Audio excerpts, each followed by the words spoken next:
Hello students, welcome back to our online classes. So students, please check out your social science book, page number 93 of geography part. So today we'll study about the latitudes and longitudes. The most convincing proof about the shape of the earth has been given by the photographs taken by the astronauts and the orbiting satellites. The shape of the earth is like a sphere, but the actual measurement proved that the earth is not a perfect sphere. So the photographs given by the satellites and the astronauts were very much satisfying, and the photographs taken by the astronauts, it showed that the earth is spherical in shape. Okay, that is it's like a ball. Okay, like a ball, but the earth is not a perfect sphere. Why it's not a perfect sphere? Because the earth is slightly bulging at the equator. That is, this is the equator. It's not it. It's a slightly bulging in the equator. It's slightly bulging in the equator. That means the stomach. So you can see the stomach is a little bit bulging. Is not it? Bulging in the equator. Thus, the polar diameter of the earth is 44 kilometers shorter than the equatorial diameter. And this is the polar diameter. Okay, this is the polar north pole because it connects the north pole and the south pole. Okay, this is 44 kilometer shorter. Okay, 44 kilometers shorter than the equatorial diameter. Okay, this is called equatorial diameter. Now why you might have wondered if it's spherical if it is not a perfect sphere, why are you drawing our earth as round? Because to make us convenient and to make us easy and make learn you easy, what happened, we have drawn the diagram in perfect sphere, so it could be easy for you to learn. Okay, for all the practical purposes, we consider the shape of the earth as a sphere, that is like a ball. It is easy to locate a place on the flat surface with reference to another place. Now, what is said over here? Now, it is very easy to locate any places on the flat surface. Okay. Since spherical objects like a earth neither have corner and sides nor top and bottom, it is very difficult to locate a place on it. Every point on a ball is like another point. Therefore, in order to know the location and direction of a place on the surface of the earth, we have to develop some method or technique. We have to evolve or find certain points or lines which can be used as a reference for locating place on earth. Now, as I said, it is very easy to locate places on the flat surface. Okay, but if the earth is round, it's a sphere. So how can we locate the place? It's very difficult because there is no starting and ending point. Is not it? It's like a ball. So a method have been developed to locate the places in the earth. And what is that method? We'll come to see. Okay. The earth rotates on its axis, which is imaginary. The end point of the axis of the earth are called poles. Now this is called seam. Now this is the earth. Okay. Now for your convenient purposes, I have drawn the earth as like a sphere. I have not drawn in this way. Okay. Now this is North Pole. See, now this is North Pole. This is North Pole. Here I have drawn this line straight, but here I have drawn this line with slanting. Why? Because actually this portion is tilted. Okay, this portion is tilted. T-I-L-T-E-D. Okay, this portion is tilted actually, and for the convenience of your understanding, we have drawn again in this way. I'll come to that part later. So this is North Pole and this is South Pole. Okay, and this is imaginary line. Now this is perpendicular on the plane. This perpendicular is not it. So the earth rotates on its own axis. It rotates on its own axis. And this is called the North Pole and this is called South Pole. The two poles can be used as the fixed point. Now these two are fixed point. We can divide the earth into two equal parts. That is two equal parts. This is two equal parts. Is not it? Now this line here is circle and we call it as an equator. Now this part, this is called equator, as we have written, is not it? This part is called equator. So it divides the earth into two equal parts. This is called, and that is, it's called northern hemisphere, and this part is called southern hemisphere. Got it? Now the part of the earth which is towards the north of the equator is called the north of the equator. Okay, this is the north of the equator and this is the south of the equator. This one is called northern hemisphere and it's called southern hemisphere. Now we have the following references for describing the location of a place on the surface of the earth: the North Pole, the South Pole and the equator. Got it? Now parallels and meridians. Now this is the original. Actually the earth is in this shape. Okay, this is tilted. This line is been tilted. North Pole and South Pole is been tilted. Now for your convenience I have drawn it this way. Now let's come to this diagram.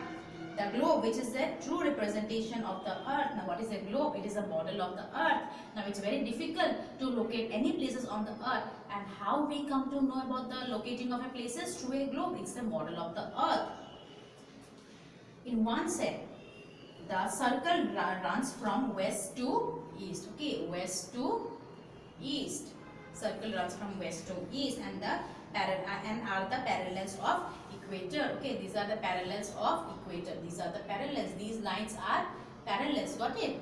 Now these lines are parallels. Got it? In the second set, second set means they told about this diagram. Have you seen this diagram? This run parallels to the equator. Parallel means in this way. Okay.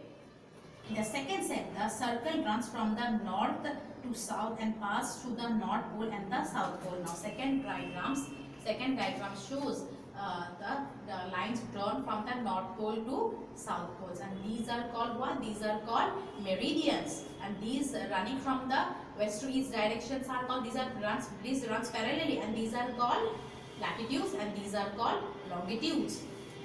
So children, the globe, which is the true representation of the earth, has two sets of circles. In one set, the circle runs from west to east, and are suppose in one set the circles runs from west to east, and are the parallels of the equator. These are parallels of the equator. And in the second set, the circles run from north to south and pass through the North Pole and the South Pole. Pass from the North Pole and the South Pole. Okay, like this. Clear? Half of the circle between the pole and North Pole and the South Pole is called meridians. Now these are called what? Meridians. The parallel and the meridians can be used to define the location and the direction of any place on the globe or in the map. Now these are called parallels. These meridians and parallels help us to locate places on the globe. The parallels and meridians intersect each other at right angle, that is 90 degrees. They intersect at these points of intersection is not, these are the points of intersection. This is 90 degree. Network of parallels and meridians on a globe is called the Earth's grid or the geographical grid. Now say this intersection place, now it forms what? It forms a square shape, and this is called what? Geographical grid, and this helps to locate us places on a globe. Now parallels or latitudes. We can draw a set of circles between the North Pole and the South Pole. These circles should be parallel to the equator. These circles are called the parallels or lines of latitudes. Now what happened? These lines are called parallels of latitude. Clear?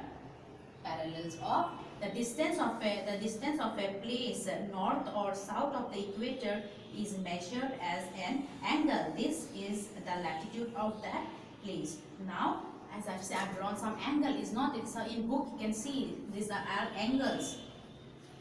10 degree west, and again 20 degree west, 30 degree west. It's not. These are angles. Again, the latitude of a place is the distance of that place north to south of the equator measured as an angle whose vertex is at the center of the earth. Now these are the center of the earth. The 0 degree is not a 0 degree, and after that these are global grids. By that only these are the parallels of latitudes, and these are meridians, and by that only we can locate the places on the globe, and by this only we can set our angles. So this is 10 degree west, maybe this is 20 degree west, is not it? And this side what it is, it's 10 degree north, then it is 20 degree north, got it, 30 degree north, and this side that is north pole, and this is south pole, is not it? So now it will be what?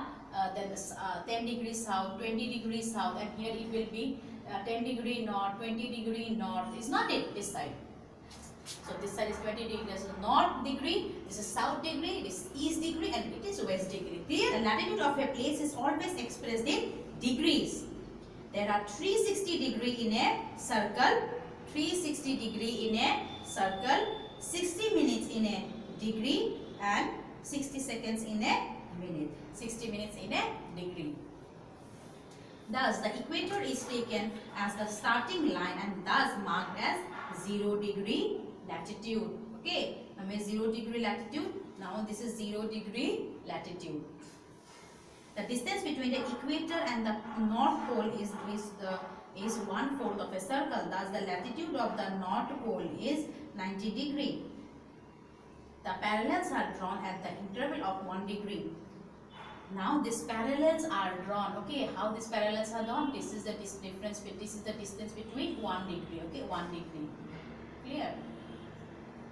Thus, there are 90 parallels in the northern hemisphere. Means there are 90 parallels in the 90 parallels means 90 lines. Okay, 90 lines parallel. These are called parallels, is not it? There are 90 lines in the northern hemisphere and 90 lines in the southern hemisphere while drawing the globe. Hence, including the equator, there are 181 parallels on the earth. 90 plus 90 equal to 180. And after adding the equator, it is 181. That means, while writing the latitude of a place, the letter N or S is always added to the angular distance, such as 10 degree north, 20 degree north, 10 degree south. These are, while writing is not, as I told you, these are degree north, these are degree south, these are degree east, these are degree west. Got it? Because this indicates northern hemisphere and southern hemisphere, eastern hemisphere, western hemisphere. The parallels of the lines of latitude have the following characteristics. All parallels are complete circles except 90 degree north and 90 degree south, which are the points. Okay, now all are complete circles. Now it's everything, these are circles, is not it, except this is the line, is not it, the first characteristics. The equator is the largest parallel. All parallels are located at an equal distance from each other. Now the distance from each parallel, okay, they are equal. Now it cannot be like this, one cannot be like this. The distance should be equal. Clear? The distance should be equal. The distance between any two parallels at an interval of 1 degree on the surface of the earth is about 111, that is 111 kilometer. The kilometer to 1 degree, and that distance is 111 kilometer. The equator is the only great circle, while the other parallels are the small circles. Only this is the great circle and others are small circles. Now important parallels. The axis of the earth is inclined at an angle of, as I told you, okay, this is inclined at an angle of 66 and a half degree to the plane of its orbit. Now this is 66 and a half degree. Okay, this is the distance between this up here, North Pole to this imaginary line, okay, to the orbit. Now, this inclination of the Earth's axis helps us to mark the following important parallels on the globe. Now, what this mark helps us? Okay, this degree helps us. The Tropic of Cancer, Tropic of Capricorn, then the Arctic Circle, the Antarctic Circle at 66 degree degree south. Okay, so these helps us to mark this diagram. You can see up to here. Can you see this diagram? See 23 degree, 23 and a half degree, then 66 and a half degree. Got it? So these lines helps us to mark the Tropic of Cancer, Tropic of Capricorn, then Arctic Circle and Arctic Circle. So in the next class we shall study the heat zones and meridians or longitudes. Okay. So till then, thank you and study the chapter carefully.